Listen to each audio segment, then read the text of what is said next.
বন্ধুরা, আজকে দেখো আজকে নতুন রেসিপি একটা আমি কাঁকড়া এনেছি বাজার থেকে। কেটে নিচ্ছি কাঁকড়া, কেটে লবণ হলুদ মেখে নিচ্ছি। এখন ভেজে নামায় নেব। ভাজছি, মাংসর মতন করে রান্না হবে। আজকে জামাই ষষ্ঠীর রান্না সব। আপনারা দেখতে থাকুন, সঙ্গে থাকুন, লাইক করুন, শেয়ার করুন, কমেন্ট করুন। ভাজা হয়ে গেছে, কাঁকড়া নামায় নিচ্ছি। জামাই ষষ্ঠীর দিন বাজার করছি, কিন্তু জামাই ষষ্ঠীর দিন কাঁকড়া রান্না করা হয়নি। আজকের পরের দিন রান্না করছি, আর জামাই ষষ্ঠীর ভিডিও করছি। এটা দেখানো হবে।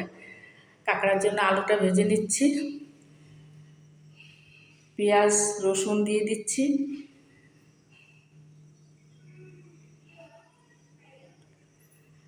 সবগুলো ভাজা ভাজা করে নিচ্ছি। এখানে আদা, লঙ্কা, জিরার ধনের গুঁড়ো দিয়ে দিচ্ছি, জিরার গুঁড়া আর পেঁয়াজ সব পেস্ট করে আছে, সব একসঙ্গে দিয়ে দিচ্ছি। হলুদ দিয়ে দিচ্ছি, স্বাদ মতো লবণ দিয়ে দিচ্ছি। ভালো করে কষায় নেব। কষায় নিয়ে অল্প ঝোল দিয়ে দিব, দিয়ে কাঁকড়া দিয়ে হালকা একটু কাশ্মীরি লঙ্কা দিয়ে দিচ্ছি, দিয়ে কষায় নিচ্ছি। কাঁকড়াগুলো দিয়ে দিলাম, কাঁকড়া দিয়েও কষায় নেব।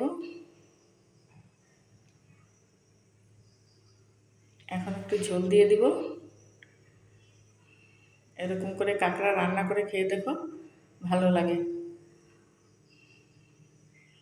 হয়ে গেছে, নামায় নিচ্ছি।